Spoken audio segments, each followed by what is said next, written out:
Sa punto pong ito, makakapanayam natin si GMA resident meteorologist, Ginoong Nathaniel Cruz. Mang Tani, magandang hapon po sa inyo. Magandang hapon, Steve, at magandang hapon sa mga nakikinig. Mang Tani, hindi raw ho kumikilos sa lokasyon itong si bagyong Miari o Marce. Papasok pa ho ba ito sa PAR at kailan ho natin siya inaasahang mararamdaman? Yun yung binabantayan natin ngayon, Steve, dahil sa kasalukuyan ay medyo may kalayuan pa ito sa eastern border ng Philippine Area of Responsibility. At dahil nga sa halos hindi ito kumikilos, ay mukhang magtatagal pa siya doon sa kanyang kilalalagyan bago ito, kung kikilos man to, ay lumapit dito sa ating Philippine Area of Responsibility. So kung titingnan natin yung mga ibang model o yung numerical weather model output, Steve, may mga ilang model na nagsasabing halos hindi na ito papasok dahil sa kanyang pagiging quasi-station o almost stationary sa kanyang kinalalagyan ngayon, ay kikilos na ito panorte. Ibig sabihin niya na ipabalik na patungo ng Pacific Ocean. Pero meron namang nag-iisang model na sa ngayon ay sinasabing lalapit ito dito sa may Philippine Area of Responsibility sa mga susunod na araw. So yun yung babantayan natin ngayon, Steve. Mang Tani, ito bang mga pag-ulan doon sa iba't ibang panig ng bansa natin, particular dito sa Luzon, yan na ho yung epekto na nadulot ng bagyong yan? Hindi, Steve. Yun ang dapat nating linawin sa ating mga kapuso. Yung bagyo ay lubang malayo para magbigay o makaapekto sa kalagayan ng panahon dito sa ating bansa.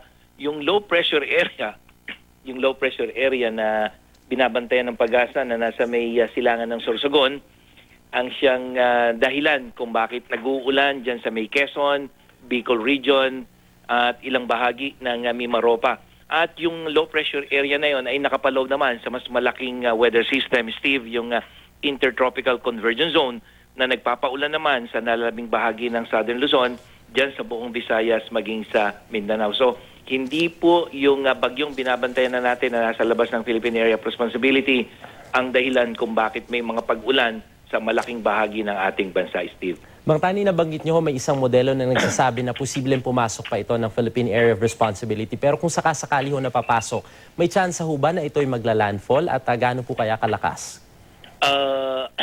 Kung ito ay magla-landfall, ang chance nito ay medyo mababa dahil maaaring ipapasok ito ng Philippine Area of Responsibility at maaaring pagkatapos ito ay kumilos din ito pahilaga papunta na o pabalik ng Pacific Ocean.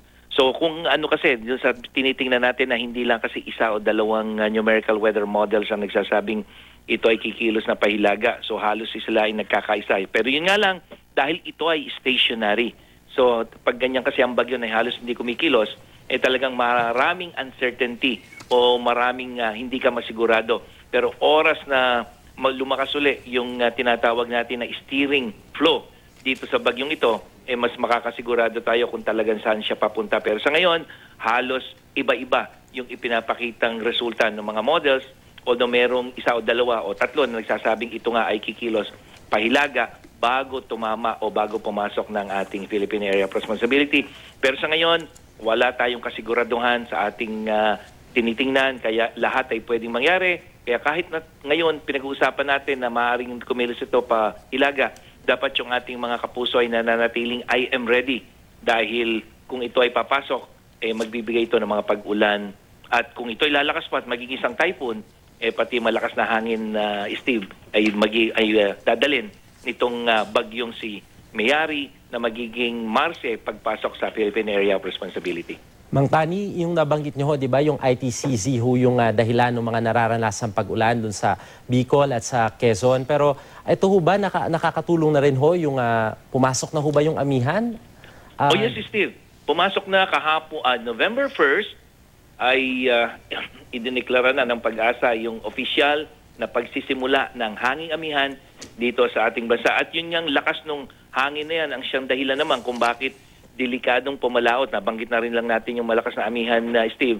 Delikadong pumalaot po dyan sa mga baybaying dagat ng Ilocos Region at Cagayan Valley hanggang dyan sa may Bicol Region na Steve. So maliban sa malakas na ulan, ay masungit na karagatan din ang nararanasan dyan sa Bicol Region, Quezon Province, Aurora, hanggang dyan sa may Cagayan Valley, Steve. Kailan ho ba matatapos itong bagyo season na ito, Mang Tani? At ilan pa ho ba yung inaasahan natin bago matapos ang taon?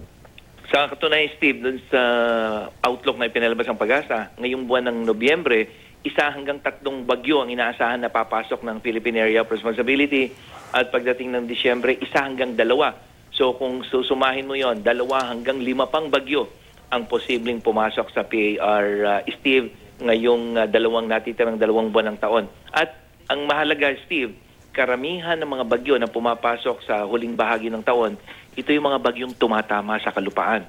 Kaya yun yung medyo delikado dahil tatama yan sa Southern Luzon, kasama na ang Metro Manila, dyan sa Visayas, hanggang dyan sa may bahagi ng Mindanao, lalong-lalo na yung rehiyon ng Caragay, Steve. Nako, dapat pala lagi tayong I am ready Mang Tani, ano? Pero kailan ho natin mararamdaman yung malamig na simoy ng panahon? Kasi yan ho yung kaakibat ho ng amihan, ano po?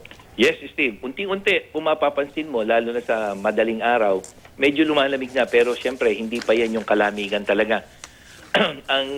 Dahil tayo ay wala na nun sa epekto ng El Nino, so inaasahan natin na mas malamig ang temperatura ngayon kaysa noong nakaraang taon na naapektuhan tayo ng El Nino. Kaya asahan natin na ngayong Nobyembre hanggang Disyembre, asahan na natin yung paglamig ng temperatura. Pero inuulit natin, Steve, yung pinakamalamig na temperatura ay inaasahan yan o nararamdaman sa buwan ng Enero hanggang Pebrero, Steve. Alright, maraming salamat po, Ginoong Nathaniel Cruz, GMA Resident Meteorologist. Walang anuman, Steve.